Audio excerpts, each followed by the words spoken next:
काय झालेलं आहे कुठपर्यंत आढावा आला?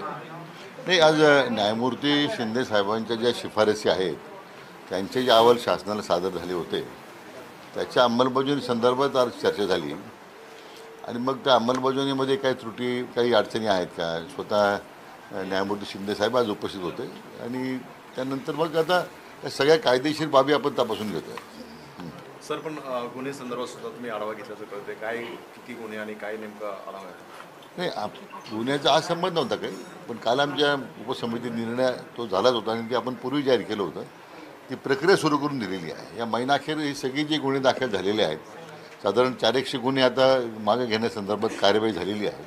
उर्वरित गुन्ह्याबद्दलसुद्धा पुढच्या 20-25 दिवसामध्ये माननीय जिल्हाधिकारी महोदय माननीय पोलीस अधीक्षक यांच्या स्तरावरून ही अंमलबजावणी लगेच करावी अशा सूचना दिलेल्या आहेत. पण अनेक अभ्यासकांचं म्हणणं असं आहे का हैदराबाद गॅझेटचा फारसा उपयोग होणार नाही, कारण ऑलरेडी पहिल्या नोंदी सापडलेल्या आहेत आणि व्यक्तिगत कुठल्याही नोंदी सापडतात, त्यामुळे फार काही उपयोग होईल असं वाटत नाही. मला वाटतं की एकदा ही प्रक्रिया तर सुरू झालेली आहे. शेवटी आपण काय याच्यामध्ये घाई करण्यापेक्षा शेवटी अनेक कसोट्यांना हे आपल्याला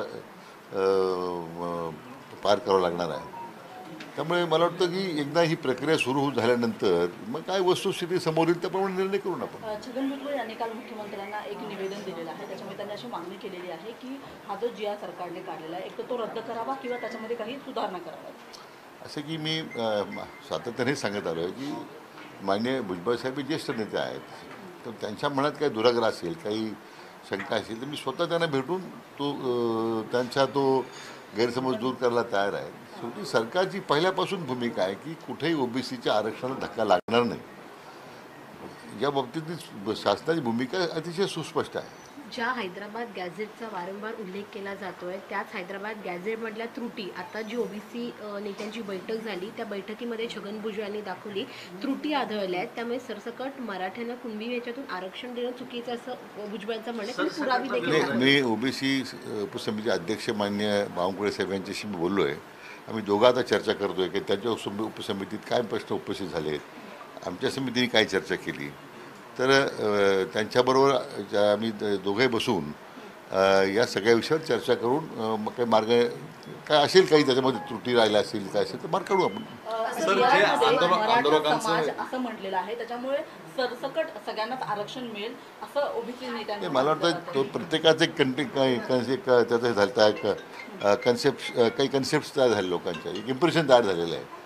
तसं वास्तव नाही आहे. जे काही समोर जे काही आता कायद्याच्या चौकटीत बसून प्रक्रिया राबवायची आहे त्यासाठीच आपण पुढे चाललो आहे ना. आता जरांगे पाटलांनी पुन्हा एकदा इशारा दिला, त्यामुळे राज्य सरकारकडे काय पर्याय आहे, काय करणार? नाही, जरांगे पाटील साहेबांना मी ऑलरेडी आपण त्यांनी दिलेल्या त्यांच्याबरोबर झालेल्या चर्चेमध्ये आणि सरकारने काढलेल्या अध्यादेशाप्रमाणे प्रक्रिया सुरू आहे.